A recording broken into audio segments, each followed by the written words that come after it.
Hi, this video will cover the factors affecting demand, which is a key topic you may need to know on your course. It is also a topic area that many students find quite challenging. I'll show you a good way that you can use to remember the factors, and we'll look at examples too. These videos may also be of some use to you. I'll put the link to them in the description box below. Demand is the amount of a product that consumers are willing and able to purchase at any given price. Businesses need to understand how the demand for a product can affect the price that they charge for it. For most goods and services, once the price of it increases, then demand will fall, and when prices are lower, then demand will increase. However, there are other factors or determinants that can lead to a change in demand. So even if the price stays the same, if it's constant, demand may alter. Let's take a look. These are the factors leading to a change in demand. Demographics or population. The income, such as changes in income, whether it increases or decreases. Related goods, and this refers to the changes in the price of substitutes and complementary goods. Advertising and branding. Tastes, fashion and preferences. External shocks and seasonality. A good way to try and remember the factors leading to a change in demand is pirates. So the P would stand for population. Population, income, related goods, advertising and branding, tastes, fashion, preferences, external shocks and seasonality. Now let's go through pirates. So it's crucial that you know these. You could be asked in an exam to evaluate the factors leading to a change in demand, or explain the factors leading to a change in demand, or you might have to draw a demand and supply diagram, but you need to know what factor has influenced this. Demographics or population. This is to do with the size and characteristics of the population. This could mean the age of the people in the population, race, gender, ethnicity, employment status, etc.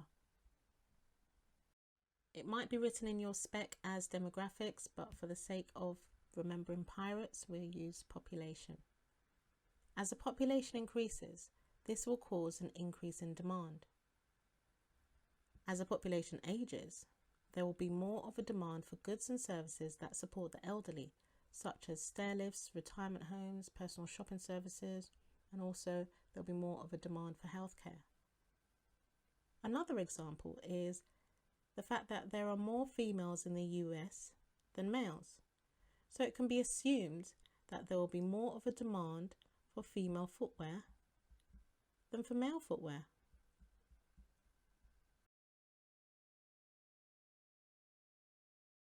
If you struggle at all with drawing demand and supply diagrams, then this demand and supply cheat sheet is for you. It's a resource for revision and goes through all of the factors affecting demand and all of the factors affecting supply, using A-level business exam style questions where they ask you to construct or draw a demand and supply diagram. The cheat sheet would show the exam style questions and the diagrams as answers. The link will be in the description box. Related goods. Under related goods, we have changes in the price of substitutes and changes in the complementary goods. Changes in the price of substitutes. There are many goods and services sold by businesses that have substitutes. So we've got tea, and a substitute for tea may be coffee. We have butter, and a substitute for butter may be margarine. Substitutes focuses on the price that competitors are charging. So if we keep our price, let's say we sell butter, the same, but consumers could buy margarine cheaper, then we can assume that the demand for our good would fall. Changes in the complementary goods. Consumers at times will purchase goods together, such as cereal and milk. If the price of the complementary good becomes cheaper, then the demand might increase, even though the price for ours that we're selling as a business has been constant and has not changed. So for example, if there was a fall in the price of tennis rackets, then this might encourage people to purchase more tennis balls and generally try tennis. Just a reminder to like, share and subscribe, as I do post regularly. Changes in consumer income, which could mean an increase or a decrease. The demand for most goods and services grows as the economy grows. The amount of money that consumers earn will influence the amount of goods and services purchased. If a business's price remains the same, but consumers' incomes are rising, then there might be a rise in demand for that good.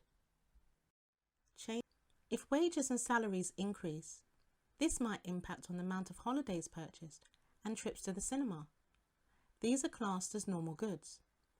However, demand for inferior goods such as supermarket-owned labelled goods will fall when salaries and wages rise.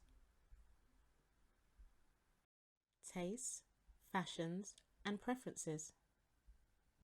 Consumer tastes and preferences can change frequently. The clothing industry, for example, is strongly influenced by changes in fashion. Some items that are purchased in one season will not be purchased in the next season. Advertising and branding. Where a business invests in a lot of advertising, perhaps at specific times in the year, maybe around Christmas, this may increase the demand for consumers as they become more aware of the product. If the brand is one that consumers find memorable, trust, and they can identify with, then this can influence demand. Businesses can develop brand recognition by making their brand distinct, by using the colours, the logo, terms, or any other way to make it distinct and stand out. They can also heavily invest on positioning the brand in the consumer's mind by way of possible quality or by price to strengthen the brand. Even though prices may have been constant, demand may increase because of the strength of the brand. External shocks. These are factors that are outside of the control of the business, but can have an impact on the demand for goods and services. For example, natural disasters. This may cause demand to fall as consumers may no longer be interested in purchasing these items, such as cinema tickets at that time, because they're more focused on the damage that has been done to their environment. Other external shocks are government actions, such as legislation or regulations, or an increase in taxation.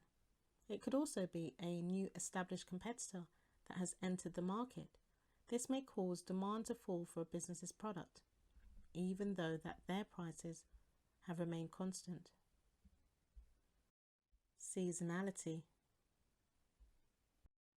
Most businesses will experience a variation of demand for their goods throughout the year. This just means that demand rises or falls during particular times of the year. There's more demand for sun cream and sun hats and sunglasses in the summer, and less demand for the likes of Brussels sprouts during the summer. Demand is also influenced by particular calendar dates in the year, such as Valentine's Day, Halloween, Mother's Day, and Father's Day.